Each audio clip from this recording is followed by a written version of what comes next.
Today, I have amazing opportunity to be on the set in Austin, Texas, in Vista studio. This is a really cool and innovative place where you have all this LCD, a kind of LCD screen, and you can use an Unreal Engine and other innovative technologies to build any environment you want. Today, we are shooting a kind of commercial for software company SEGA, and they built this environment with a beach, kind of style, Hawaiian style beach.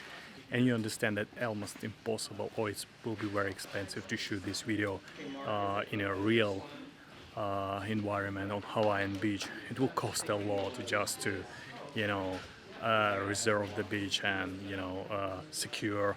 So this type of technology gives you a great opportunity to build any type of shooting environment, and I will show you how it works and how big is this set and how innovative is the Vista studio.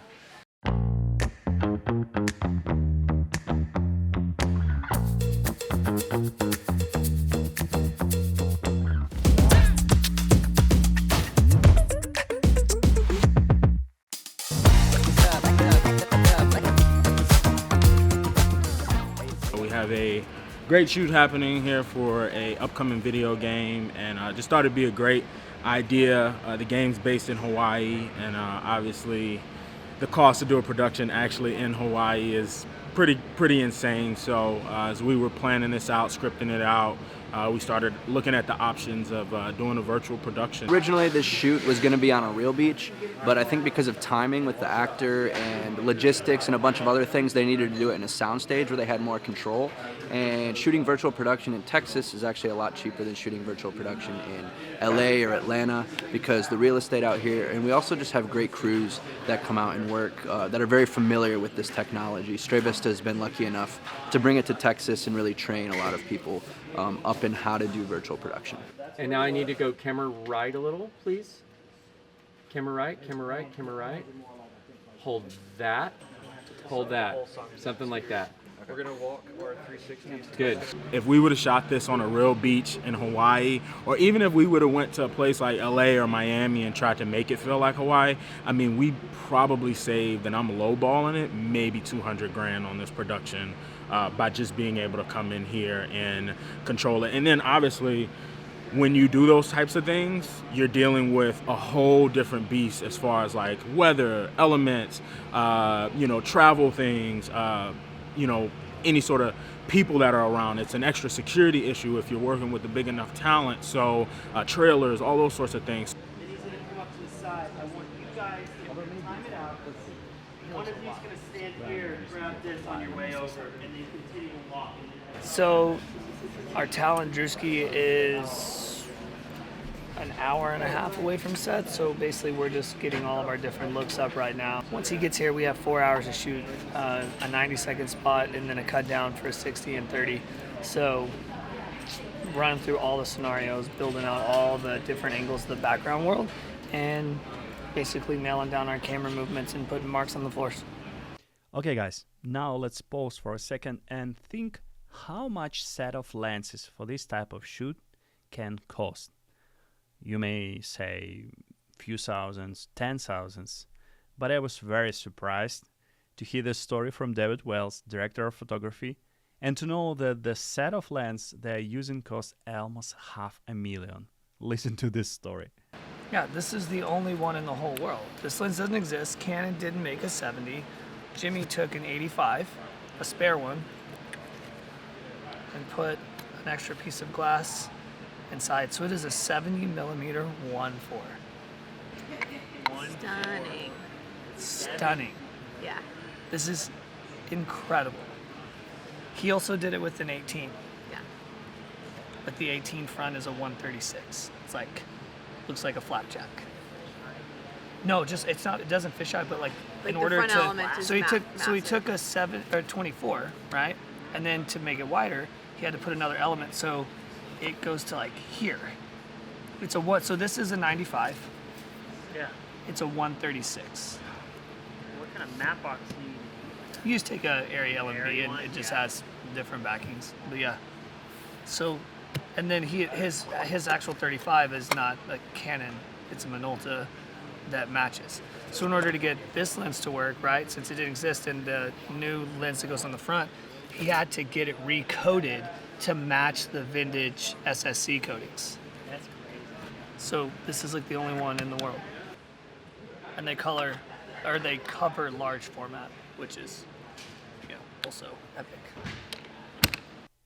I hope you're impressed. So put away your cheap set of lens. I'm kidding. And let's continue our story. $1 million man over here, Adrian, or DIT, who basically colors everything live for us. If I need any adjustments, actually I don't even have to call for him, Adrian already knows. The world was built in Unreal Engine, and so we built this in collaboration with Ace and Straight Vista Studios, and basically the client wanted Hawaii meets Costa Rica meets Miami. So we've got some wide buildings, kind of like in Miami, some like volcano mountains like you'd see in Hawaii, and then a Costa Rican looking beach, blue water.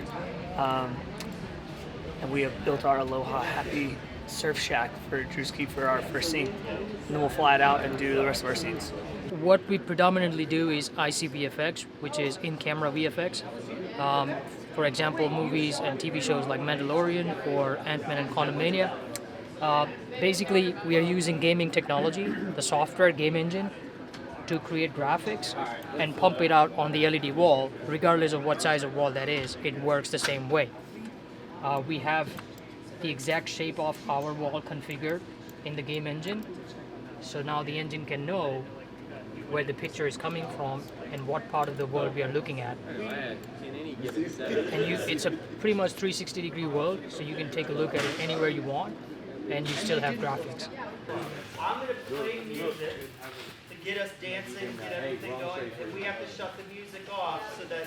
Essentially, we're on a beach in Hawaii, but it has 4 different scenes, and every scene feels like you've moved through this big stretch of beach. We got some stuff with the ocean in the background. We got some stuff with resorts and trees in the background. You have some stuff with just mountains in the background. So being able to really have the Unreal technology, swapping that stuff around and being able to change the scene on the background in an instant really helps us to be efficient with our production, because with a lot of talent, sometimes we're only working with a certain amount of time.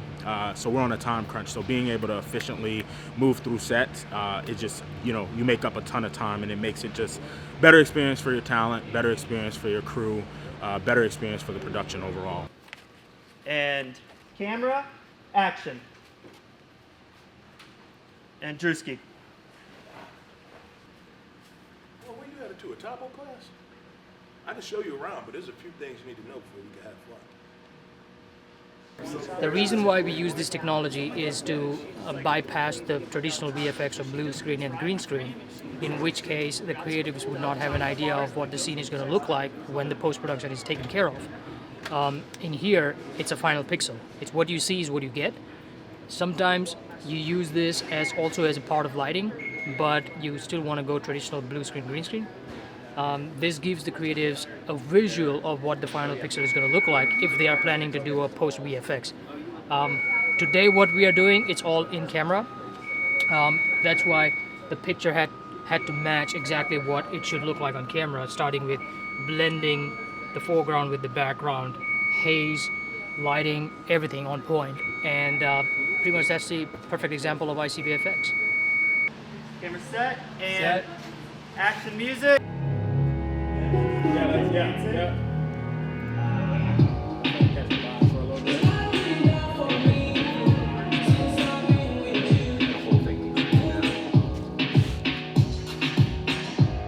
Hello, my name is Marcus Laporte. I'm the production designer here on the SEGA Like a Dragon Welcome to Paradise ad. Right now I'm prepping sort of the real world items that we're using in today's production. In general, trying to blend the two worlds is always a challenge, right? Making sure my floor can match up to the digital background, that's always a challenge. I'm always working with the the virtual production supervisor. Ace here has done a really great job of trying to marry our worlds. But usually it's trying to get the floor to match the digital background. That's probably the big challenge for our art department. Typically we're just putting stuff on the floor, right? The floor already exists. In this particular situation, it doesn't. I've got to provide the floor pretty much in every direction. So if the digital background changes or moves, my floor pretty much has to change with it. So we have to be prepared for that. So on our floor today is about 6,600 pounds of sand. That's about 3 tons, a little over 3 tons. We use a forklift or a pallet jack to get it around, and then physical labor to push it in around the ground. Yeah, I like both of them, honestly. Yeah, I really like the last take. Yeah, we'll keep it. We'll keep it. All right, We're repeating the action with the close-up as well. Yeah, we're shooting you close up now. This studio is, first of all, the only LED volume studio in all of Texas and also all of the South, really. So it's very unique in that extent. It's a fantastic, giant, beautiful LED screen. For me, it's very well acoustically built too, nice thick walls, not a lot of reflective surfaces. So as far as sound stages go in Texas, it sounds really great as well. I use a 16-track recorder, and I've got a nice big cart with monitors on it, and my boom op here is going to be flying a wireless boom. I got my follow cart with all my wiring tools on it over here, and got my wireless mics are coming in through antenna mast right here. Number one, so we guys, unlike what I said, we're not going to travel left to right. All this is arming up and pulling back. So let's call this a 2, and let's go in and find number 1. Obviously, when we have a virtual production, it's important to have both sides, right? We have a 3D model that represents the digital world for the background. Then we have art department, which is real still, right? We still need foreground elements. We still need middle ground elements.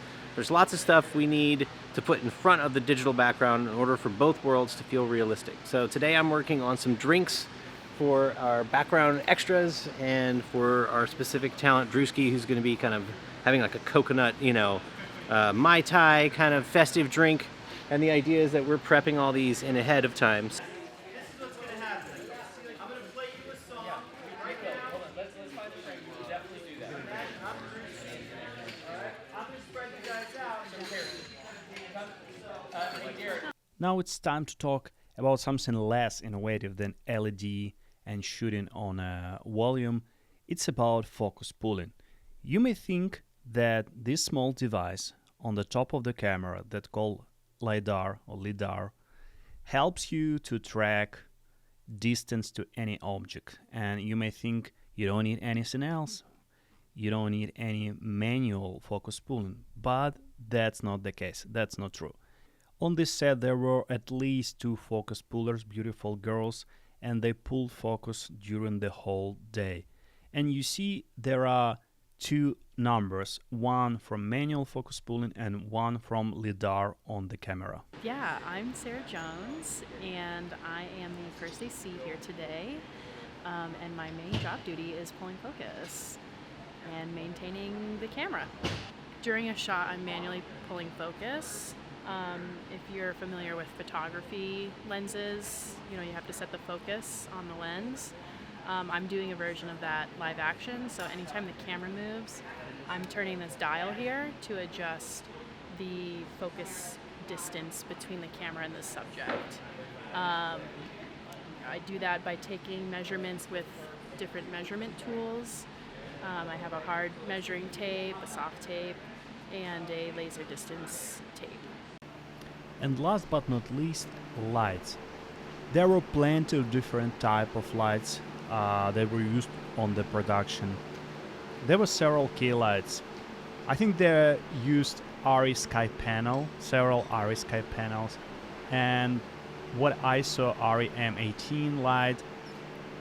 And of course there were plenty of different types of aperture lights. Mostly they use 600D and 1200D, but in several cases there were smaller lights. And of course there was a lot of modifiers, diffusers on the ceiling from different sides, and it helps gaffers to make picture very soft, no harsh shades, something like this. I hope you like this story. I hope you like this behind the scene inside of Vista studio. If you want me to shoot more videos like this, please consider to subscribe, like, and any comments, guys. Thank you. Bye.